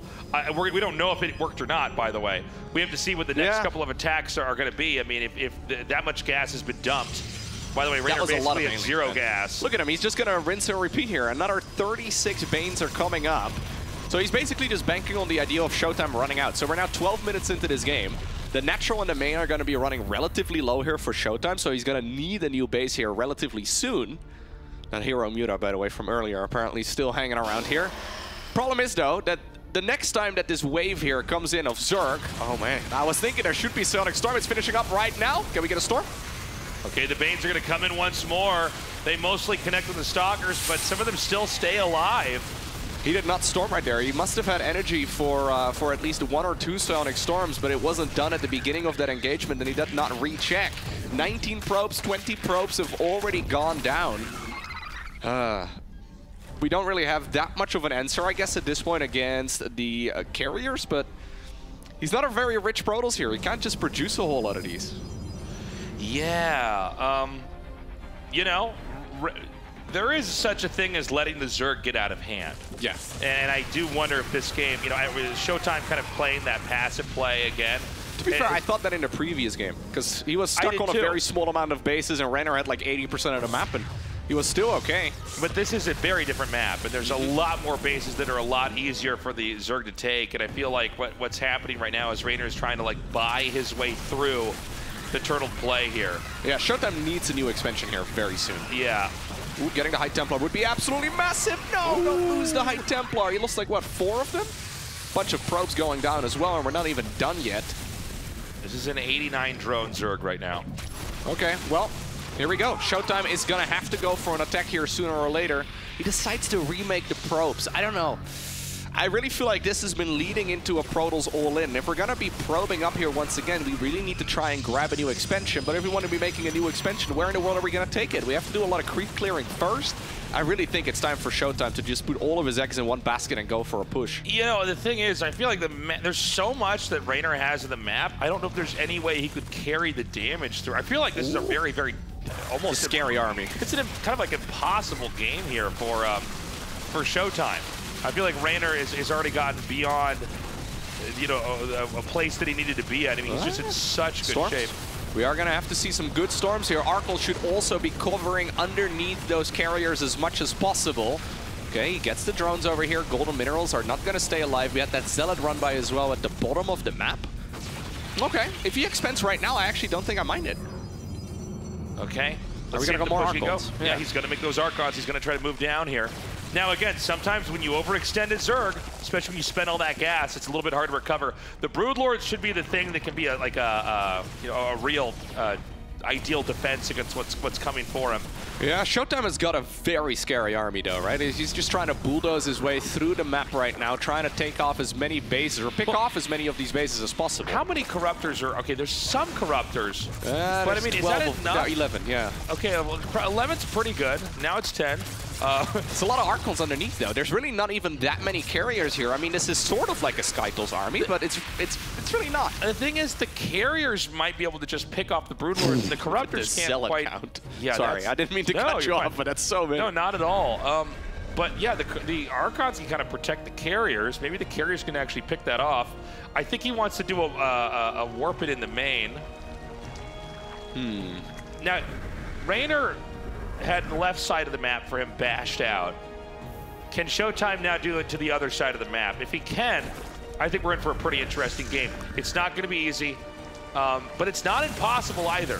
Yeah, ShoWTimE, I think he should probably have taken an expansion a little bit ago, right? Like, he's been just stuck on 4 bases for a long time. He's still getting some income at this point, but if this goes on for a whole lot longer, his bases on the, well, even the 3rd and the 4th are going to be running low. Well, if he takes a 5th base late, it's kind of all right, because the Zerg's actually on 5 bases right now as well. Yeah, you're right, actually. Yeah, he had like a whole map taken, but he doesn't have that much anymore. Yeah, there's so much creep, it feels like Reynor's bigger than he is. Okay, man, he should have attacked that like a second later, let that actually finish and kill it off. And look at the Zealots base as well right away. Right now on the left side, they're finally moving again. Okay, he was looking for the perfect opportunity, but he finds a bunch of roaches. Now, this base that we're looking at, where the Corruptors are over, if the Protoss can get anything to kind of shell that or storm the drones, that's all. It's a kind of just a hard base to hold. So ShoWTimE spends his supply with those Zealots. He remixed them into, I'm not sure what yet. It's going to be Archons. We're going to be going into the Ultralisk Cavern here, which I don't mind against heavy Archon Zealot play, but against Immortals, and there are a couple in the mix. ShoWTimE basically always has a couple Immortals in the mix. Yeah, the Ultras are going to get absolutely shut down. So this is going to be Ultra together with Brood Lords, which is neither of those two units we see particularly often in this matchup. Okay, I feel like we've seen like 6 or 7 High Templar going down for essentially free this game. That kind of sucks. Yeah, it's rough to see those Templars go down. By the way, the drone is killed off at that other base. Reynor is running out of locations to take. Every time he's out on the map, man, he's so honestly brave with these boards, putting them out like that. It's so risky. ShoWTimE is actually doing a phenomenal job, though, just maneuvering around this map. Like, if he sees the Brutes on his side, he's like, okay, great. That is my invitation to go to your side of the map instead, because you're just so slow. Corruptors right now also not quite where you want them to be. Now, it looks like the Prism there ended up going down, I believe is what that was. Now the Brutes are available once again, but we're going to run. We're just not going to fight it. Yeah. And some good feedbacks. He does fight back here. He's not going to recall, apparently. Just going to try to glide away. And Protoss is taking the top left. I'm starting to feel like Reynor is getting stuck. Yeah, Reynor does have a lot of money, though, and that's obviously really quite nice here for him. He can remake whatever he really likes here. Question is, what kind of unit does he want to make? It's a little hard to say. Some good storms right here by our Protoss player as well. He got so many Corruptors back then. I think he didn't... Reynor not appreciating, you know, how many could be picked off. We're looking at 4 Corruptors right now in this game. ShoWTimE, by the way, double expanding here as well, right? So he's taking the 3 o'clock as well as the base in the top left.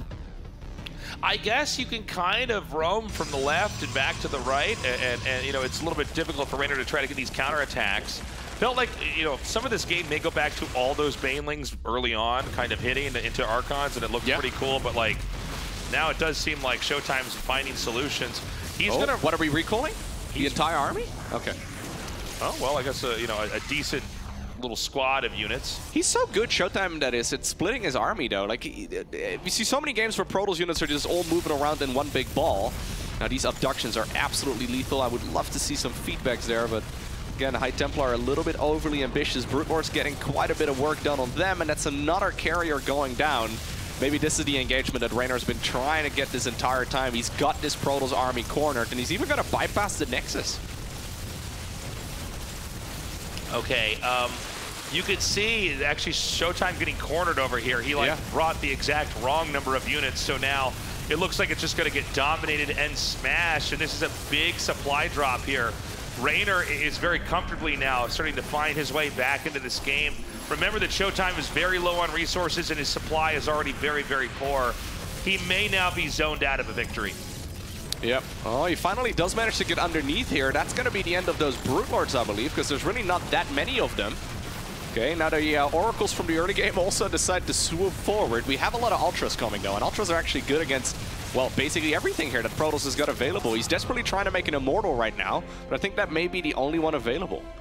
It's the hero Muta, by the way, from the early game. Still hanging out. Does he know about the base in the top left, Reynor, that is? He must realize, right? No, he hasn't seen it. So it was a double expand by ShoWTimE a long time ago. So yeah. This is actually, assuming he can take that base for at least a while, it's still going to be playable. Yeah, I mean, this is, again, these two guys are making for the most epic games ever. I look at this base over here at the left. I mean, it's not being mined from. But the bottom right, on the other hand, I mean, that is so very much Reynor's. He's only really using the gold base for the time being, but still occupying that means he's just a drone transfer away from soaking up those resources. I think this game's nearly done.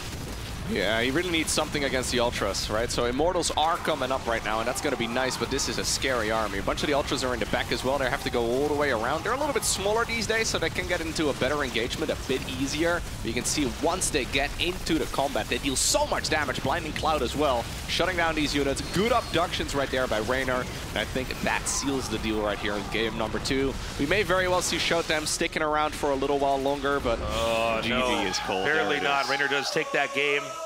You know, I think Reynor, for a little bit, it looked like he had kind of gone into deep waters there with that big Baneling attack that did so much damage, but at the same time was so expensive. And ShoWTimE seemed to be able to kind of bob and weave around the map and get the kills that would have put him back to where he needed to be, but in the end, Reynor was able to muster back up the same kind of army, and there was just no way. Oh, by the way, the jacket's coming off, The jacket's Loco. coming off, guys. This is it. No. This is it. The man's angry now. He spoke to Bear. That's right. No more adjusting to those sleeves anymore, folks. So we're going to go into map 3 now. I don't know if a timeout is going to be called by either player, but I'll tell you what, this has been a hell of a series so far. One of these players is going to win while the other one is going to be down a point. Yeah, do you think Reynor's going to be putting the hat back on? No. No more hats. No more? No more over shirts. No more over shirts. If this was a best of 7, one of these guys might end up shirtless, Loco. You don't know.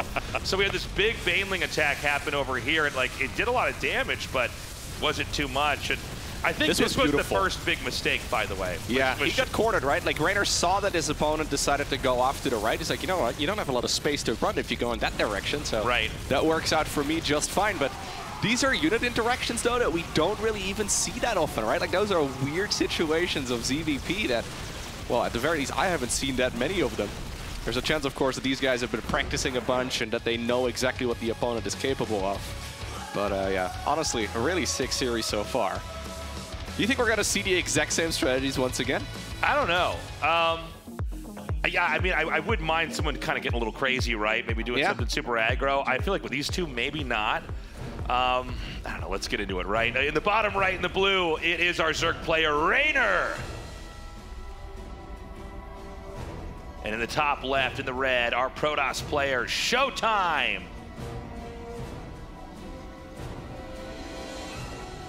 Alrighty, it's going to be Dragon Skills.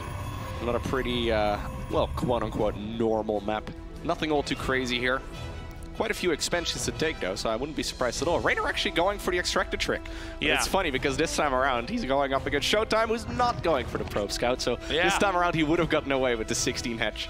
Yeah, you know, there's a couple different ways to get that first hatch set up, right? And, you know, it's the mind game, though, going in favor here of ShoWTimE. Sure, yeah. Yeah, ShoWTimE completely, from the very start, right? You know, a different opening here. And so he is going to get that hatchery up. Now, does that mean anything long-term, right? Like, is Reynor going to do anything that's going to be make it important to have these two bases connected, or is he just trying to get a little bit of a different pacing of the game? ShoWTimE in Game 1 and Game 2 actually did a lot of damage to the drones. He had one of the better early game PVZs we've had at Gamers8 so far. Yeah, actually, all of the Protoss players have been doing a good job harassing Zerg players. We saw similar situations as well from the Protoss players that went up against Zero yesterday, where I feel like over the last few years, the Zergs have gotten really good at defending, like the top-level Zergs, that is. They're really good at defending against that early-game harassment, but both Reynor as well as Zero and, well, also Dark, they've looked quite vulnerable in the early game. All of them taking quite a bit of damage from just very standard openers, like Adepts and a bunch of Oracles. Yeah. Well, I watched this Cybernetics core, and I want to see, is this just going to be another Stargate? Is it going to be the Oracle play? I would say that ShoWTimE is often very orthodox. I think he's a really smart player, by the way. He's very interested in getting into that late game and trying to figure out a comfortable way to play and how to exploit the Zerg's position. But, you know, sometimes you do want to see the occasional weird timing attack, the occasional weird cheese where, you know, maybe the Zerg, who is oftentimes against somebody like ShoWTimE a little bit too greedy, makes a few extra workers because they know it is going to be, you know, outside of, you know, your normal harass, a kind of uneventful early game. ShoWTimE cutting a couple corners here, getting some fast gas going, making sure that he got himself that that probe scout in the earlier stage of the game a bit later as well. That looks like it's mispositioned to me. Am I crazy? Where? The hatchery? No, or maybe I think just it's barely okay. not. No, okay. It's okay.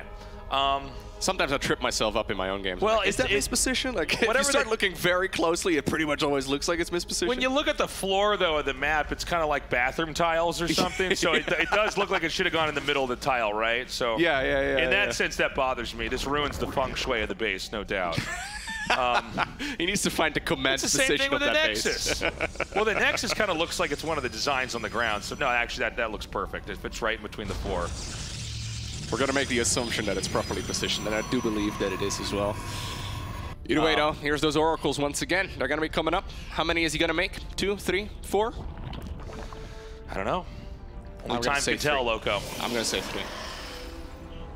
It does seem like everybody getting a couple of Oracles here. We've had times where players will get one and then go for that timing. But look, I mean, this is another game where it just seems like ShoWTimE is going for pressure, going for development, and certainly not taking risks. In game 1, he won, but it could not have been more epic. And honestly, in some ways, I was almost like more impressed with Reynor, even though he lost with that final fight. In game 2, I mean, it just seems like Reynor is so good at, first of all, catapulting ahead of you, and then knowing when to burn all of his resources out and just like get in your face and trade out, even cost inefficiently, just to set up for another moment to buy his way back in with his superior expansions and win again. But you know, ShoWTimE was not able to try to play that out the way he wanted to. This map, by the way, again, PvZ, if we're going to go to these late game situations, you got to look at the map and what expansions are accessible to take, what expansions are accessible to just push and kill, or even just kind of poke in and harass. And we're going to get a better idea with the unit comps and as you know, time passes as to what kind of game this is going to be. ShoWTimE, by the way, trying to go for those really quick oracles this time around, so not quite as many adepts here when the very first oracle showed up. They're still going to be showing up right now. Oracles up to this point have mostly been shut down. Yes, a couple drones have gone down, but honestly nothing really to write home about. That being said though, we're not done yet. Stasis Ward in the back of the main base is not going to happen, but maybe this can get some work done. He does need the target fire down properly though. We actually missed one of the shots there, and I think those adepts probably could have gotten a couple more kills. Yeah, 7 is still not bad. 7. Oh, and there's the one other injured Oracle. It's going to get away. Yeah, every game, ShoWTimE has a different flavor of Adept, Oracle, Harass, a different way to come in. Sometimes it's 2 different locations being hit at once. Other times it's comboed together to where the Zerg can't quite manage it. Look at him using the core right there, by the way. Different hotkey profile than every other pro gamer, where he's got his hotkeys on the right side of the keyboard rather than on the left. That's right. Oh, now we're going to look at the mouse. Zoom in on that. Yeah, wireless mice, by the way. Yeah. You play with a wired mice? No. Okay. But I have this discussion quite a bit on stream where a lot of people swear by the wired mouse in 2023. No, guys. Wireless technology. The technology's there, yeah. Yes. I'm so old, I remember literally cleaning the ball of the mouse before the tournament. I remember that literally as well, taking out you the ball. You have to get your Q-tip out and make sure it's rolling clean. it around in my hands. And, but the mouse is like half a kilo. You're like, oh man, this thing is heavy. Yeah, I mean, no, I think a wireless mouse is the only way to go, really. So, you know, I don't think we're going to have that much more harass here. There's that 4 gateway wall that we see oftentimes at the third base to really make it impossible for banelings to get in if you're not quite noticing. But will we have a push? Will we have some kind of harass? It seemed like ShoWTimE was more interested in roaming than actually committing. And, you know, it's not that one's better than the other, but it's different ways to approach and think about the game. You know, when you do see these kind of dramatic harasses early on, that, you know, the harass units take damage, a lot of times that means it's over. I'm looking at this Warp Prism loco, and I think this should telegraph the beginning of a push. Yeah, this time around we don't have a Robo Bay, right? We've got ourselves a Twilight Council a little bit earlier on as well, so ShoWTimE is definitely setting himself up for some aggression. This is going to be a Stalker Immortal-based push with a whole lot of sentries for support as well. And as sentries, of course, we don't really see them that often, right? I mean, Guardian Shield is amazing. Force Field, really, really good as well. But in numbers this big, you really want to get some damage done. This reminds me of, well, the Immortal Sentry Lens from, like, Heart of the Swarm and Wings of Liberty. Okay, he's going to try to push forward here. I got to say, sure, where's the Warp Prism? It's there it is. Here. Okay. Yeah. I was like, is it going into the main? Is this not what I thought it was? Okay, so he's going to try to move around. Keep in mind, as we watch him navigate this, there's a lot of very narrow areas that are hard to kind of thread your army through that needle there. Yeah, this is difficult, though, because the Lynx are right now thinking about going for the counterattack. Very tricky for the Protoss actually to hold on here. It's only a single Stalker, no shield battery, and now the Oracles are going to be forced back home. And this is all Reynor really needs, right? He's got a superior economy. He's trying to just buy as much time as possible. He finds the Nexus in the top right-hand corner as well. Lovely play right here by the Italian. Yeah, I don't know that ShoWTimE can get anywhere here. I feel like this push was over before it even really started. And Reynor, you know, he's on 86 drones. He's kind of done. Well, he said he was done making drones, and he's getting a couple more, or just a couple more hatched, excuse me. But he is basically finished economically, like as far as trying to develop on that side of the map. And it may actually be Reynor's turn to try to start to smash these positions. Yeah, so despite the fact that the third Nexus here for Protoss was really nice and early, the fourth base is now quite late. He was meaning to deal damage with this army of his, but he's been marching around, he's been stepping out into the creep, but he hasn't really achieved anything with it right now. Of course, these are spellcasters, so those sentries will accumulate more energy over time, but now Reynor is going to be better prepared as well, as he's got a lot of Ravagers in the mix, and Bingling speed is going to be on the back of this too. You know, it does seem like the bases that we've got set up here for Zerg, it's hard for the Protoss to get into them, other than this one where he's expanding into right now. The force fields are good. At the same time, you know, the Ravagers can just knock this down. And really, the victories that are being had by killing these bases over and over are much more impactful than the pushes from ShoWTimE that just don't bring any results. Protoss needs to get a fourth base up as they push. And the fact that Reynor is neither pushing and destroying what Zerg has or growing means that long-term this is probably going to be bad for ShoWTimE. For sure. The problem here is for ShoWTimE that Reynor is finishing up +2 melee together with the Bingling speed upgrade. And that is a massive power spike right now that ShoWTimE didn't have to deal with up until right now. It's going to make this army significantly better. That being said though, ShoWTimE making the transition towards both Dark Templar as well as Disruptors. So there's a lot of potential still in this army. Okay, looked like he actually found a bunch of the units. He has got the force fields ready to go as well. There we go. Lovely work here so far by Die Mauer. I mean, maybe I shouldn't be surprised, right? Because he's very good at playing the defensive style, but he really needs to make sure he closes off all those force fields. Oh, big disruptor. Yeah, the Stalkers are way out of position, by the way. They're actually coming in here from the top, which is going to leave a lot more of these important units to possibly be picked off. The Immortals that was sick, though. That was actually a really good fight right there by ShoWTimE. I don't think that fight was really supposed to look like that at all. If he can chase down these Ravagers, that would be amazing.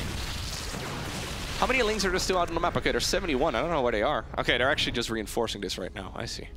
Yeah, you know, the other new base over at 3 o'clock, he's going to be mining from that soon. All that Reynor has to do to simplify this game is if he can kill that fourth base, he probably wins. Now, there is a world where he makes all these bases and it doesn't work, and then we're going to be in a wild, crazy game here. But I think that the hiccuping that was forced onto ShoWTimE's economy by Reynor could make this attack devastating, and that's why you see those rocks torn down to try to make that a more narrow entry point. Ooh, Disruptor up north is going to get sniped here. That's a little bit unfortunate, but it's not a super expensive unit here, so at the very least ShoWTimE can still replace it, and maybe more importantly, the fourth Nexus at this point is well secured.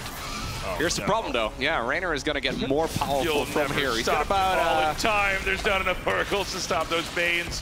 Okay, this is going to be it's a lot of Banelings. A lot to deal with. Now we got to watch as many Banes as our eyes can follow and try to see how many will actually connect onto targets of value. So all the sentries, by the way, are gone. Yeah, that's true. He can't try to resculpt the landscape so that the Banes can't connect. Oh my god. Here's the Purification Novas trying their very best, but the Abductions are getting so much value in. Again, though, very expensive set of units here for the Zerg player, and he does make it to the mineral line eventually. Question is that worth it? Did he just get both of the Vipers? Did he just get all the Vipers? Are there still any Vipers out on the map? He's got 3 Vipers. That's actually massive. So can the counter... He could just march, I think. Can the counter push actually do anything? Again, these bottlenecked areas are so difficult to deal with. ShoWTimE does have, I don't know why I forgot what it's called, a War Prism, excuse me, here to warp stuff in. He should go. Yeah, so he can actually, really put some wind in his sails. He can actually get some momentum into his push, but you got to be careful. I mean, do you try to put some pressure on and retreat? He doesn't get a hatchery like we saw there. That's still damaged, and ShoWTime's going to back up. Pushing, no? I think he should have at least gotten the hatchery and ran out. Yeah, that was very close. I think he tried to take some small win there. Yeah, he decided to play very safely, as ShoWTimE pretty much always does. I think if you let Hero in that position, he'll be in your base right away whenever you give away a lot of units like that. Now Reynor gets to finish up the +3 melee. Okay, but he doesn't really have a unit composition change here coming up, right? He's, okay, gonna get Zerglings into the natural. These are properly upgraded ones as well. Still though, I really don't mind these exchanges here for ShoWTimE at all. He needs to get those Lings in the main base dealt with, by the way. Okay, now the probes are falling here as well. Just recalling the Stalkers, I think, to the main to try and get rid of that, but the natural wall was wide open, and that's a lot of probes going down. Yeah, you know, the fact that he's making these probes shuffle around from the expansions it's pretty bad, actually, for ShoWTimE. ShoWTimE, he's not being killed. He did take a lot of damage. Keep in mind that, okay, now this is exactly the kind of area you don't want to fight, is through that narrow area. I think ShoWTimE's going to come out for another attack. I don't know if he's going to commit to anything. I think he should. But I thought he should have committed a little while ago. His army is looking absolutely terrifying. Reynor decides to go straight into mass bailing once again to lose the Prism. No! Oh my god, what? He winged it. Oh, it was just barely wrong. Lucky Prism. Lucky Prism doesn't even realize it himself, though. Yeah, just pushed away. And, you know, again, these little victories. We were talking about it before the 4th base was up, and it's the same story again with the 5th. Oh, my God, he's going to get the Nexus. That's all you need to get. Yeah, that's a lot of economy. I'm a little surprised that ShoWTimE decided to hit the brakes earlier. Now he's going to be forced into this push. I mean, it's really his only option, and his army is still looking so scary. Keep in mind that the majority of the damage here from our Zerg is coming out of Banelings, and Archons will be able to eat those Banes for breakfast. That being said, though, I think this push should have happened a couple minutes ago when he still had economy. So he's going to try to just barrel through and flatten the Zerg, and we got to see how these Banes connect. Again, the Arcane here with the Archons is pretty good. And I do feel like that the Protoss should be able to survive this. Yeah, the problem is he doesn't have a lot of money here coming in anymore, and Reynor can just continuously reinforce this. That was only wave number 1 of the Banes. Oh, how many Banelings can one man get? This is crazy. There's just more and more waves coming through. It's just 3 Archons left. Yep. But I don't know. I'm seeing the Protoss micro back. The Warp Prism goes down, and I think that may be it. I think that yep, GG. Reynor takes game 3. And it was a hard-fought fight, but he does come out on top victorious. Beautiful series of StarCraft 2 here. This series had it all. We had some early game aggression, we had mid-game aggression, and we had a very long macro game in the very first match of this series, where, in case you missed it, basically the entire map was mined out. I think we had like 500 minerals remaining. But other than that, every mineral field was gone. Yeah, nearly an hour-long game.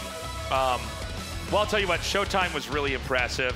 He definitely stayed true to his style, and you know, same thing for Reynor in the end. It was harass these counterattacks, just kind of slowing the Protoss down to where the Protoss doesn't have any options and can't really do much. And so there it is again. My takeaway: ShoWTimE, an amazing player, but Reynor just knows exactly how to control these Protosses and stop them from ever getting to where they need to go. We're going to go to an interview now with Reynor and get his thoughts now that he's gone 2-1 versus ShoWTimE. Reynor, I had a note here that the game 1 was super long, and then I didn't bother to update it, because game 2 as well, super long, and game 3, we did it again. So how are you feeling after that marathon? It was very close, very, very close. I'm a little bit shaky still. It was an exciting series. I think game 1, I maybe threw a little bit, because I think I was in a good position. Well, not after the early game, but at some point I definitely was in a good position, but I also think he played correctly. So yeah, it was, I don't know, man. Very close. سألنا رينر السؤال الأول في المقابلة بعد فوزه على ShoWTimE 2-1 إنه الأجيام كانت مرة طويلة، فحدثنا وش اللي صار. كان يقول إنه صراحة الأجيام كانت جدا جدا كلوز وكانت متقاربة مرة في المستوى، لكن الجيم الأول كان ممكن إني أنا أفوز بس إني سويت ثرو لأني كان مكاني مرة كويس، بس رميت الجيم بالأخير ولا قدرت إني أفوز، بس بالأخير قدرت إنه أعوض في الجيم الثاني والثالث. So if you have to identify what kept it so close between those matches, choose one thing, what would you break it down to? Well, I think I shifted my style a lot in ZVP. I'm more like Serral a little bit, where I try to make the games longer. And I think I lost a little bit of touch when it comes to killing them when I have an advantage. And ShoWTimE is very hard to kill as well. So, I mean, his style clashes pretty well with my style as well. So yeah, I think he's just an amazing Protoss player, honestly. سألنا ShoWTimE أو سألنا رينر عن بخصوص ShoWTimE على اللي صار في المباراة، بخصوص إنه البروتوس دائما يكون عندهم فرصة إنهم يخلصون الجيم بسرعة، فهو إيش كان ممكن إنه يقدر يسوي؟ يقول أنا بالعكس أنا قلت الآن أغير الاستراتيجيات حقتي، أكون أقرب إني ألعب بطريقة لعب سيرل وأحاول إني أصير زيه، بس بنفس الوقت يعني هو كان مستواه مرة كويس على بروتوس، حتى إنه ما كنت أقدر إني أقتل اليونتس حقاته بشكل جدا سريع، وهذا الشيء اللي خلى الجيم يطول أصلا، بس أنا كنت جاهز إني أقدر أطول الجيم. Looking ahead to the rest of the tournament, Reynor, how do you plot your path to victory from here? I mean, just keep the momentum going, do what I do best, and yeah, just keep it up, honestly. سألنا رينر السؤال الأخير، نتكلم عن وش اللي ممكن إننا نتوقع منه في بقية البطولة. يقول صراحة أنا بقدر أكمل المومنتم حقي إلى نهاية البطولة وأحاول إني أستمر على نفس المستوى إلى آخر جيم. we're going to let you go rest, prepare for your next matches. And Kylaris, you promised us a Bobby Dazzler. I do believe that's what we got. خلينا نشوف أعزائي المشاهدين وش ممكن الاستديو التحليلي يتكلم عن اللي صار في المباراة هذه على طول نروح لهم. What is a Bobby Dazzler? I like the idea of Fancy translating the term Bobby Dazzler. I'm really hoping that somewhere that was actually a thing. But yes, that's right. We did indeed get a Bobby Dazzler here. What day is it? I don't know anymore. That was a long one, guys. That was long, but it was actually really intense, too. Yeah. Like, there is a couple of long PVZs where it's a lot of non-action for 5 minutes at a time, but this was the game one. It was just back and forth, and then they were always around the map. We had a surprisingly late transition over into that late game from ShoWTimE, which I think helped encourage it being more fun. I don't know if it was the most ideal, but obviously he won the game at the end, so he was right for this one. But what a close series overall. I feel like one of the closest they've ever done, even though we know that it's been close before, despite being mostly in Reynor's favor. I have to agree, and I mean, even when you hear in the interview there, Dan, like the fact that Reynor's adjusting his style in this matchup, of course, maybe he's not as pristine in terms of like completely finishing a game like this at the moment, but I mean, you know, the proof's in the pudding. He does get the victory in the end.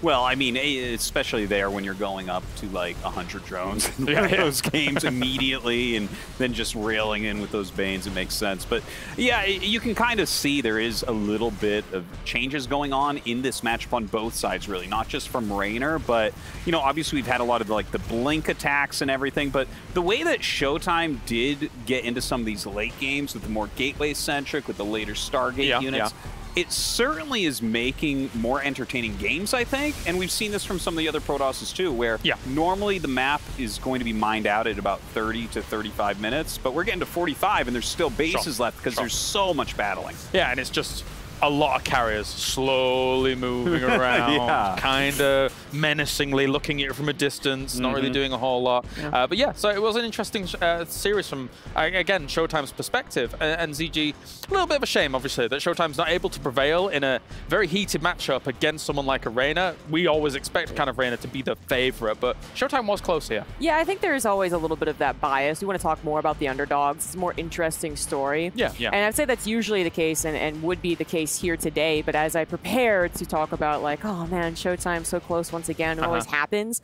Reynor is not perfect. Usually we do that and then we don't have to worry about Reynor because we figure he's going to advance on and he's going to do totally fine. But I don't know, it's not as confident, right? Because he is, yes, 2-1 now in the Swiss format, but his ZVP is not looking like we, I think, expected or hoped for to play at his absolute potential. So it's like, is he shaky? Is he really going to recover? It's still a bit of a question for him. I feel like we've had a few question marks around a few of our Zergs about that for this tournament. But anyway, we'll see how it plays out. Thank you very much, guys. Time to go to a break here at Gamers8. And when we return, we have that match to watch, as it will be Oliveira going up against Hiramarine in a rematch for the Intel Extreme Masters Katowice.